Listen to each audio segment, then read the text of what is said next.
was singing low and listened to the water as it rippled soft and slow. Since she's gone to heaven, I miss her most of all. Tonight my darling's sleeping by the singing waterfall.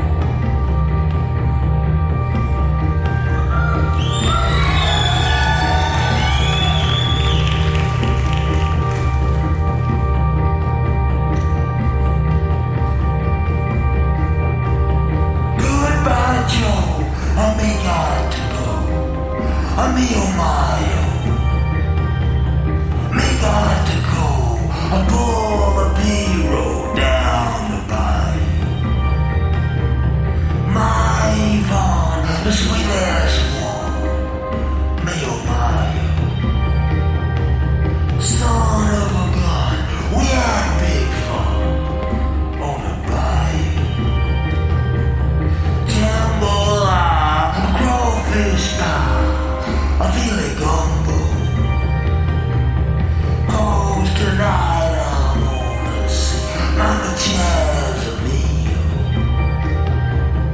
Big guitar, I feel the good jar, and Miguel. Son of a gun, we had big fun on the bayou.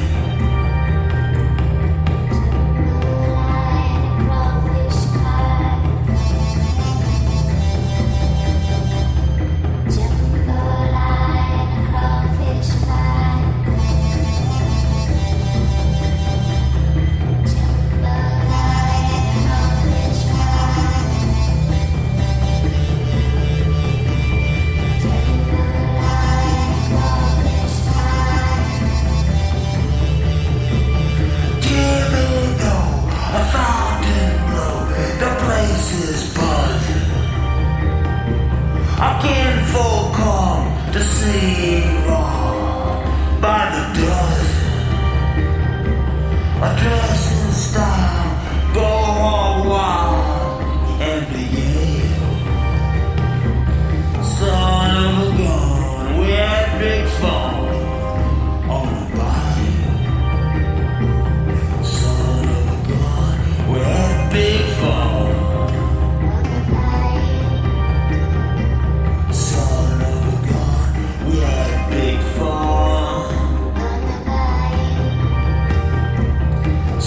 of a gun.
I'm riding that train to New Orleans, taking my tears to a voodoo queen.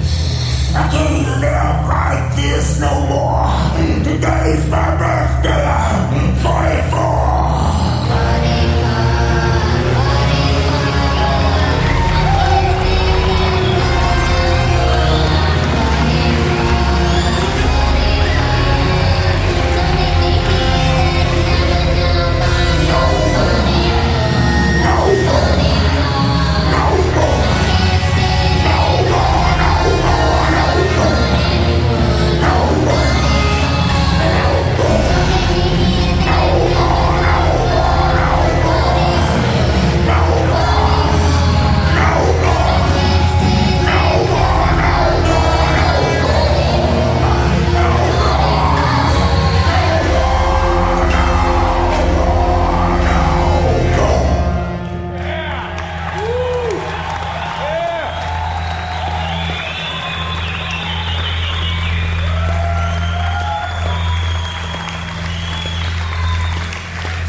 Run as fast as you can.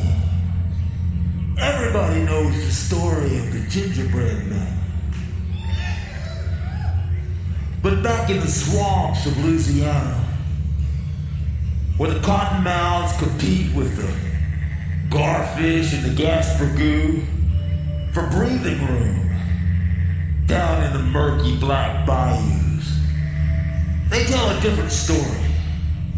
In their version, the Cookie Man somehow escapes his usual fate, and he becomes the hunter instead of the prey. But being more spirit than substance, this Gingerbread Man has an unusual appetite, and he feeds on energy. Dark, brooding, soul-sucking energy. Like a lion eyeing a limping gazelle, the Cookie Man knows an easy mark. And the human race offer more than they can count. Tonight, we'll meet a few of the Gingerbread Man's favorites.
Once he winked, when he swooned.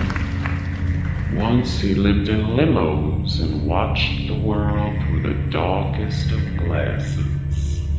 Once he played and sang for millions around the world. Now his primary relationship is with a pair of fox terriers. Now he collects guns instead of royalties. Now he watches TV constantly and still laughs at the old sitcoms and cartoons that formed the bulk of his obsolete and sadly naive values. The aging musician feels betrayed by a culture that once embraced but no longer needs his simplistic songs praising the virtues and failures of true love. And if he could still evoke even a false belief in those songs, maybe he could still make it on the nostalgia circuit. But it's so much easier to be bitter.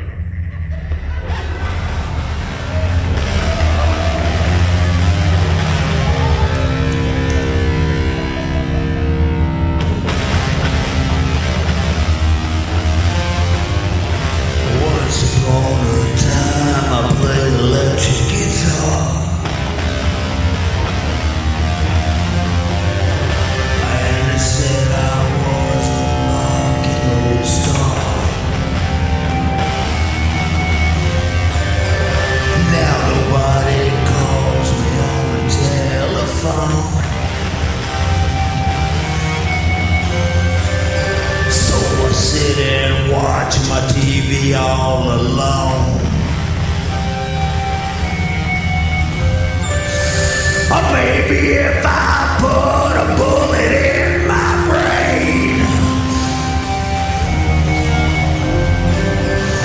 they remember me like Kurt Cobain. And a parasite on MTV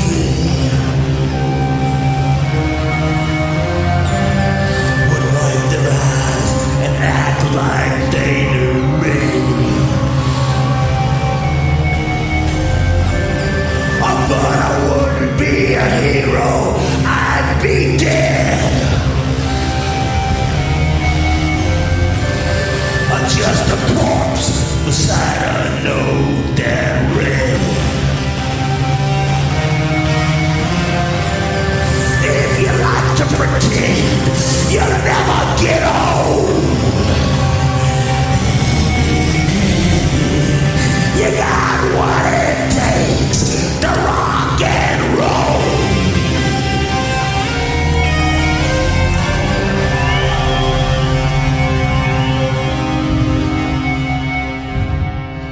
Whatever happened to music? Real music. Now it's all about marketing and media coverage and MTV. Goddamn MTV. Come here, boy. Come here. Come here, boy. Come here. Come here. Everything was alright before MTV. And gun control. Like gun control is gonna stop anything. You wanna stop something, you take your Colt Trooper Mark III. That baby will stop just about anything. Yeah, I'll tell you that, that's for sure. Come here, boy. Come here. Come here, boy. Mauser, Uzi, come here. Come here. Must be outside. Nothing's right anymore. Not even TV. Davy Crockett, he said it all when I was a kid. Just be sure you're right, and then go ahead on. But nothing's right anymore. Nothing's right.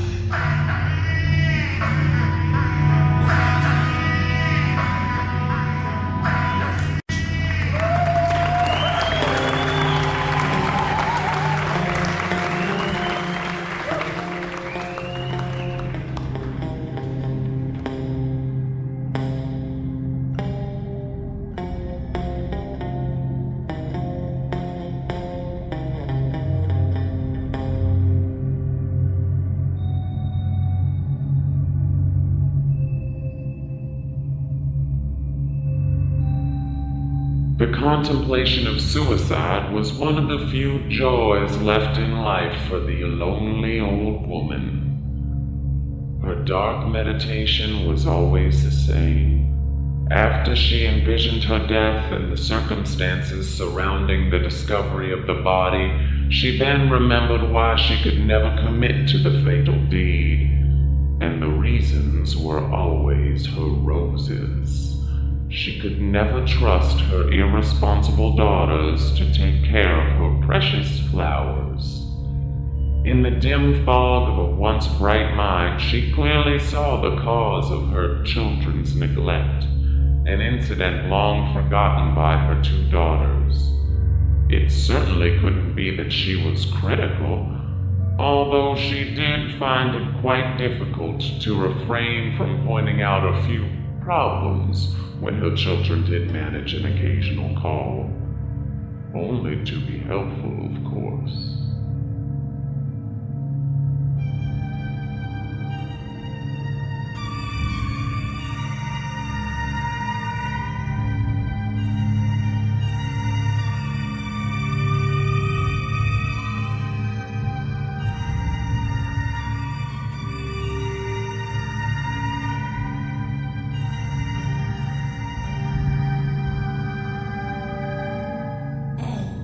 Joe, answer my prayer.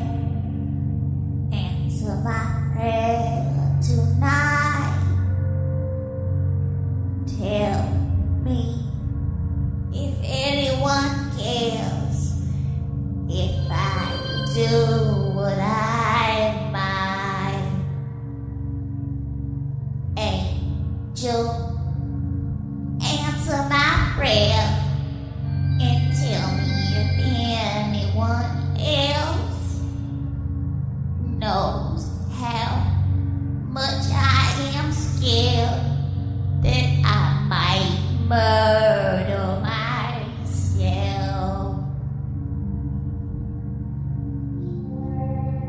My plants. Well, who would take care of my plants? Well, Martha did call me on Mother's Day, and she has a philodendron and a few ferns. She never dusts her leaves, though.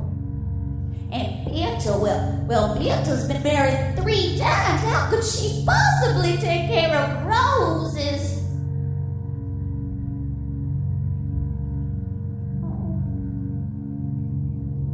How long would it be until they noticed? A week? 2 weeks? Maybe months?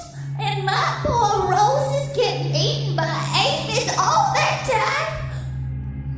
I know why they ignore me.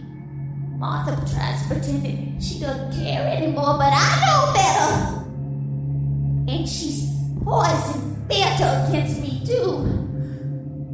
Well, he was old and could barely even hop around anymore, and Martha would sure never have done it. Poor thing. Somebody had to do it. Somebody had to. Angel, answer my prayer. Answer my prayer tonight. Tell me if anyone cares if I do what I might. Angel, answer my prayer and tell me if anyone else knows how much I am scared that I might murder myself.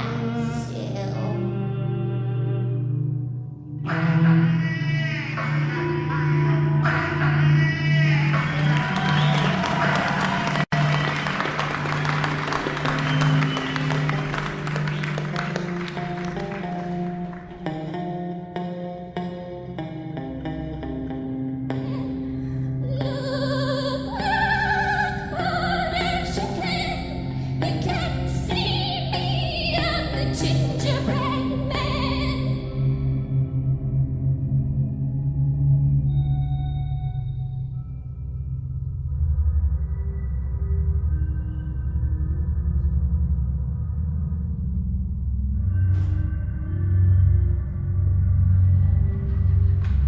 The painter had become successful even beyond his own bloated ambitions, but success had only lowered the depth of his seemingly bottomless cynicism. How could he possibly care about a world that rewarded dishonesty as easily as it had for him? His craftsmanship was so flawless that few could tell his copies from the originals, at least not until he painted his signature vampire bats over the faces of the Mona Lisa, the Blue Boy, and all the others. According to the twisted logic of this jaded artist, everyone was a vampire and owed their existence to the others on which they sucked. Sucking on the work of the old masters made him no different than the others, he told himself, just a little more honest and self-deceiving. But somehow the idea of purity still existed in his twisted way of thinking. In a strange way, he found that quality in baseball and his hero, Ted Williams. The artist often said that no one had ever used a bat better than Ted Williams.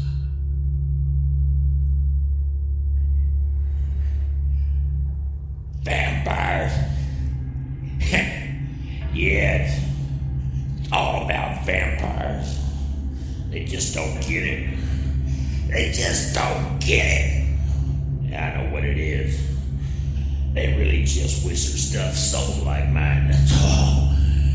Assholes. Well, next I'll do nude descending a staircase. Yeah, I'll get $100,000 for that baby.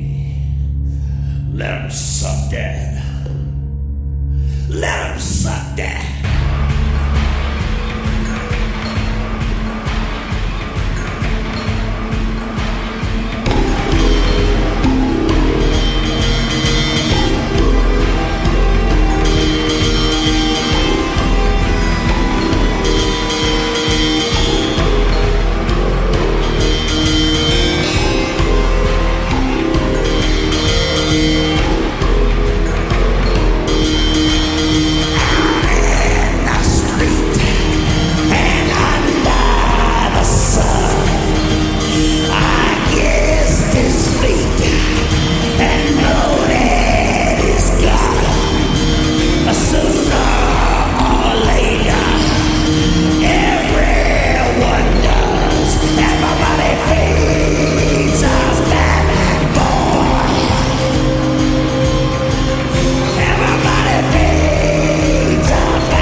This way, and you will see on display before your very eyes some of the strangest specimens ever gathered together on this planet are both live and preserved. We have the incredible Jelly Jack, the one and only Boneless boy, and we have Herman the human mole, living his bizarre underground life in a specially built trailer that he hasn't left for the past 17 years. We have Lottie, the human log, and we have Billy, Bouncing Bing the Bump as we call him, who can't wait to show you the eerie and shapeless mask that he shows only when he does his famous dance. Now sing it. Bark.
the night, the bird inside my brain becomes a light that is too bright.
Embers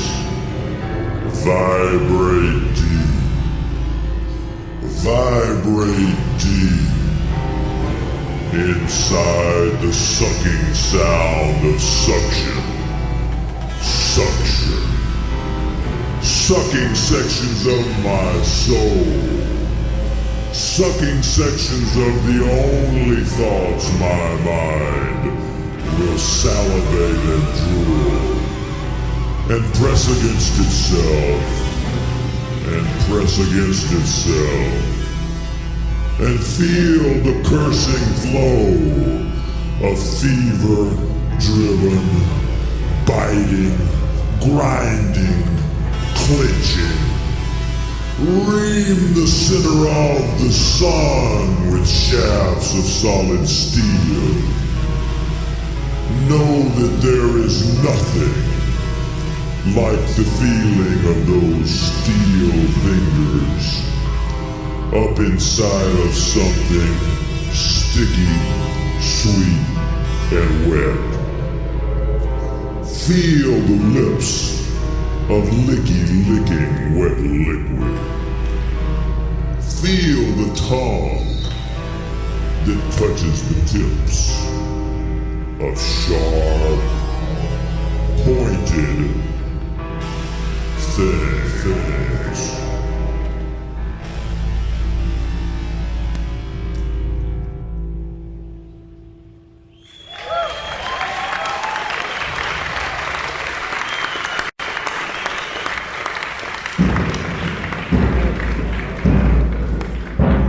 I'm Lottie the human, and I am happy to entertain you if I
like to tell you a story.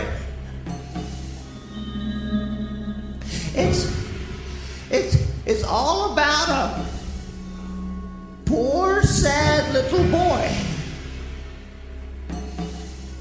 The little boy always said that the first thing he ever remembered seeing was a pair of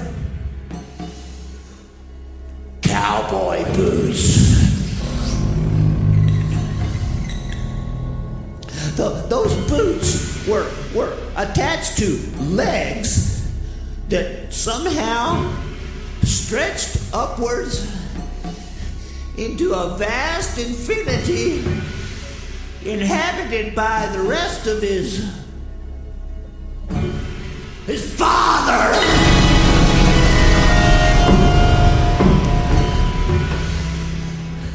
The little boy always said that the next thing he remembered seeing was a hand quickly coming down out of that vast beyond and hitting him on the head.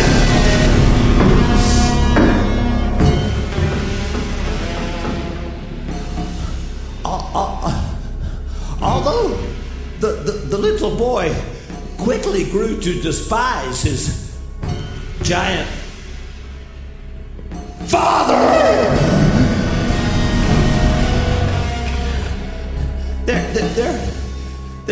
there was one thing about him that he liked, in spite of his cold-hearted appearance. It was his father's butterfly collection. You see, the little boy loved all things of beauty, and he believed that ugliness was an indication of the presence of death.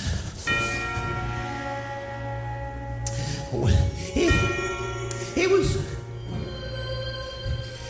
was 3 years old when he committed his first act of ugly liberation. Now, this was the process that he used to free ugliness and pain trapped in living creatures. He was just playing around his mother's cabin when he found a baby bird struggling on the ground. Somehow a bone from its badly broken wing was protruding out through his eye. It was the ugliest thing that the little boy had ever seen.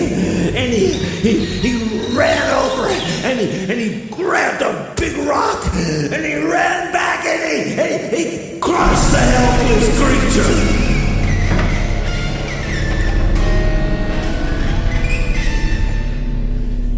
Shortly after, when he and his mother had left their little cabin in the woods, he began to encounter many more creatures in pain. And of course, the number of ugly liberations dramatically increased. In an ironic memorial to his despised and departed father, the little boy began to collect skin and bone and hair and maybe fingernails, things from these incidents. And he formed them and shaped them to look like butterflies. In emotional depth, the little boy's hatred of his father was matched only by a strong strong and powerful love for his mother. Even though she earned her living as a circus freak, he saw inside of her a beauty that was so strong, it was completely unmatched in his detached view of the world.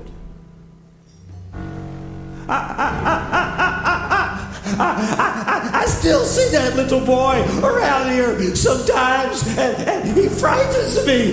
He frightens me very much. But I don't think you have anything to worry about. He tells me that he still collects butterflies, though.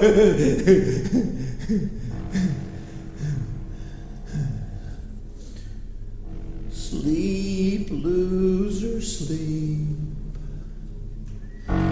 Sleep, loser, sleep.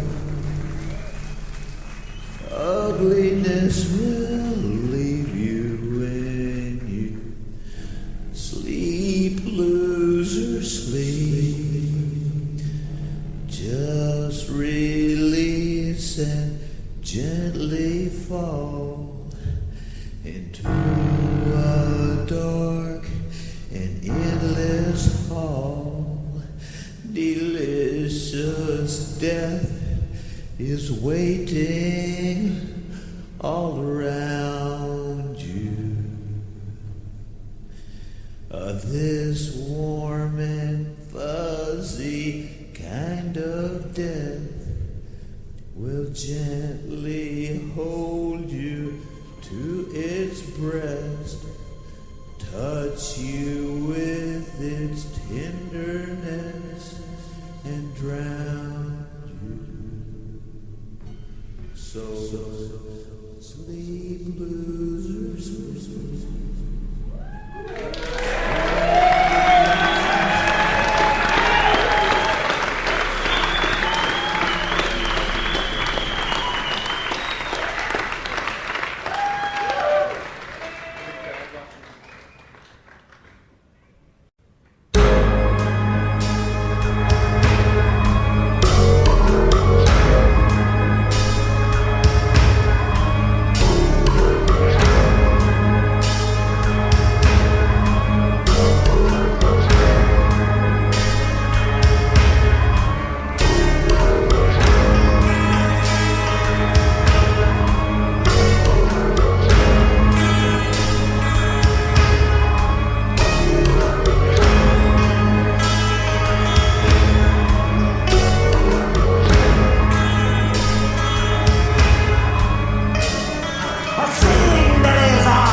Adjacent to the rest.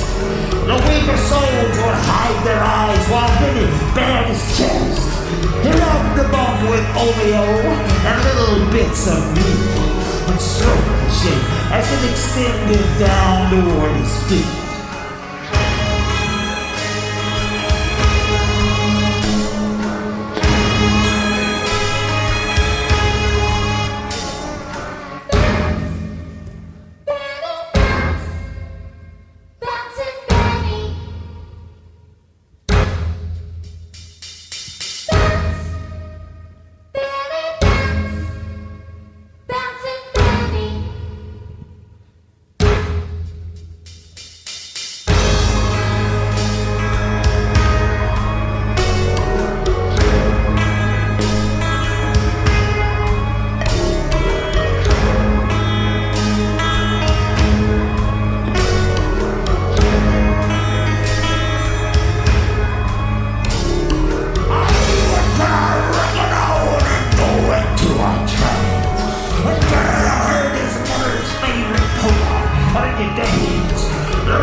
collected magazines called Women.